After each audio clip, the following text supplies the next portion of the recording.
quoi qu'on puisse dire suñu indépendance financière des na la preuve franc CFA bi ñuy dépenser chaque jour moomuñu ko heure boo dépensé am na partie boo xam ne France la jëm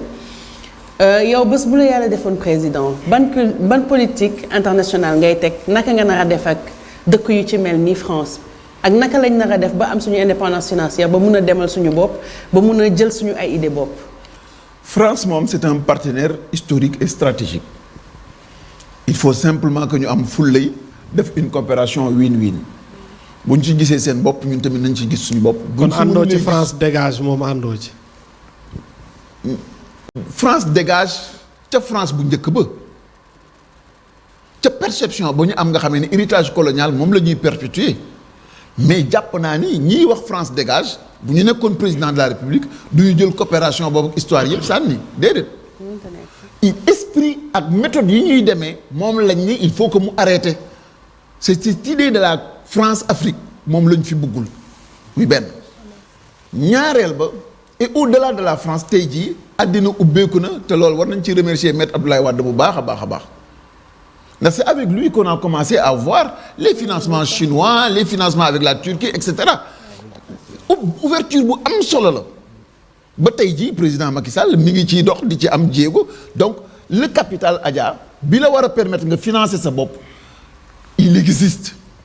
réew yi dañuy wut ku mel na Chine wala BRICS yi seen yéene mooy fan la ñu mën a dugal seen koppar pour mu fructifier wu mais yow mii am investissement yow mii wut ku la investiral yaa war a am fullay bopp di leb li nga soxla et di leb quantité bi nga soxla muy benn boo nee France ci franc CFA histoire franc CFA ñëpp ñoo ko wax ñu ngi changer tour bi mais tous nous savons l'histoire ce que c'est te bu ñu dof loolu aussi héritage boobu il faut que ñu dagg ko en 2017 bi ma defee sama livre am na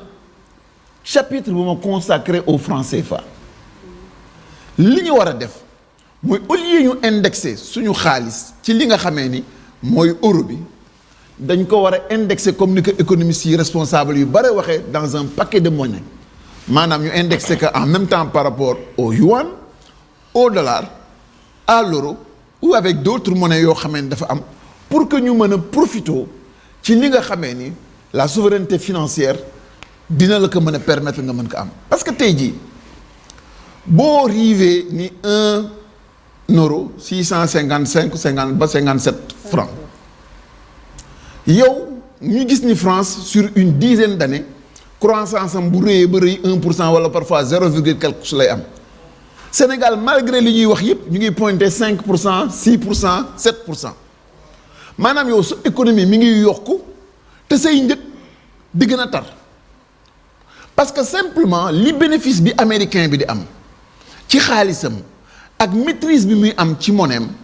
bu amee croissance par rapport à sa production day am njeexit ci qualité de vie bi am mais yow loo yokki yow yaa jël béton armé doxal ko sa digganteeg ñoom du mos a changer seeni rapport la voiture française bi coûté à un prix X quel que soit le niveau de ta croissance économique même impact lay am ci sa économie et il faut que ça change parce que le monde est devenu dynamique parce que àddina dafa soppeeku et il faut que ñu oser mbir yooyu du wàññi dara parce que français yi dofuñu gannaaw Afrique occidentale gi ak CEMAC lan lañ fi France dese dara amatuñu dara ci àddina donc c'est une zone préférentielle pour ñoom ñàkk gis ñu jël suñuy responsabilité moo tax mënu ñoo dem fenn ñàkk gis ñu am capacité pour influer suñuy choix de développement mais bu fekkente ni da nga ne damay jël 50 000 lampadaires jox ko Fonroche mais Pape Djibi Fall mi nga xamee ni dafa di journaliste boo ni ko woon léegi kaay nga ubbi fi benn usine sans aucune expertise en la matière solaire yu demee noonu nga jël ci fukk yu mel na moom li gars yi di jare jaay 1 million et quelque mën na ko jaay 150 000 la pièce te fii lay yem je disais que ni pont kenn du ko fi def te industrie pour defar pont du dara du sax jar 10 000 euros ce qui veut dire que ni on peut def comme ni Île Maurice def nga xamee ne ku nekk yaa ngi yore sa benn usine bu ndaw ci sa biir kër. di produire plus on produit plus la croissance et on en développe.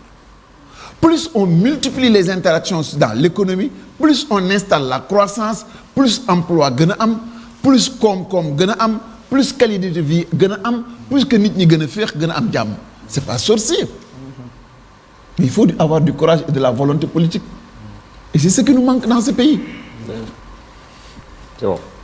Voilà. Je pense que